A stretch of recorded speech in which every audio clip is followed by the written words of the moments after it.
If you asked 10 different people about their opinion on de dollarization, they would probably look at you with a blank stare and proceed to continue living their lives.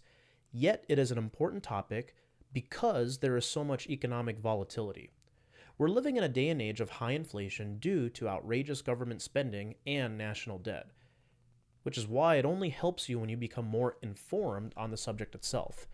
De-dollarization simply refers to the process of reducing a country's reliance on the US dollar as a reserve currency for international trade and financial transactions. This has become increasingly prevalent in the midst of rising geopolitical tensions. The mainstream news media does everything it can to avoid this topic because the more they can keep you ignorant of this very fact, the more you are vulnerable to financial instability. Central banks around the world accounted for 1/4 of the gold demand in the last couple of years, and based on recent forecasts, it is expected that central bank purchasing is slated to go up. Foreign powers around the world are looking to gain liquidity from an asset without credit risk or counterparty risk while diversifying their reserves from overconcentration on the US dollar. In the aftermath of the global financial crisis of 2008, central banks have become the biggest buyers of gold. Many would argue that de-dollarization is a myth, and there is no chance that the US dollar could be replaced as the reserve currency of the world. However, that belief does not hold up when you look at the actions of central banks in countries like China and Russia. They are increasingly hedging their political risks by purchasing large quantities of gold, a preferred alternative asset for many reasons. And why?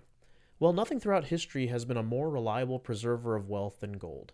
For over 5,000 years of recorded history, it is in fact the oldest form of money that exists, and time again, in the midst of many economic booms and busts, it has proven itself as a safe haven asset during times of economic uncertainty.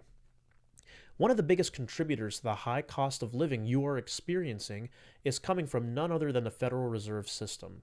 Unfortunately, it has become one of the most powerful entities in the world because of its power, and that power is its unconstitutional ability to print massive amounts of currency. The reason why central banks are buying up large reserves of gold is because they simply do not trust the US dollar. And why should they? It's practically worthless at the end of the day and represents nothing of value. The departure from the gold standard has rapidly devalued the US dollar to the point where it is actually in the best interest of other countries to make a departure away from a worthless dollar into a more reliable medium of exchange. The national debt grows by over $1 trillion every year.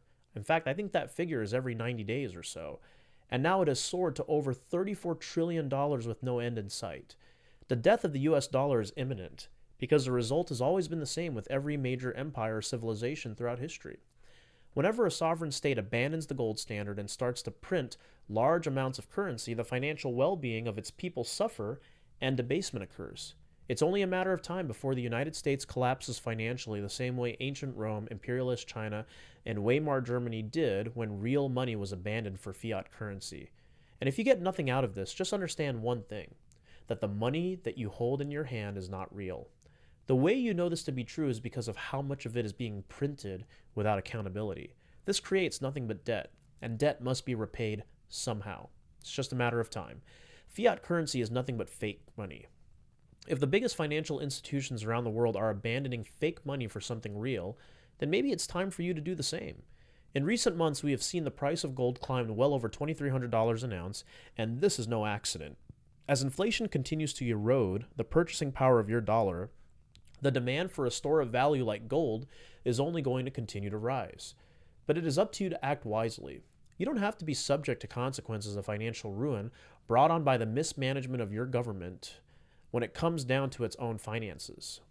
Precious metals like gold are the only remaining asset in the world that have stood the test of time, acted as a medium of exchange for thousands of years, and are physical, tangible, and therefore real.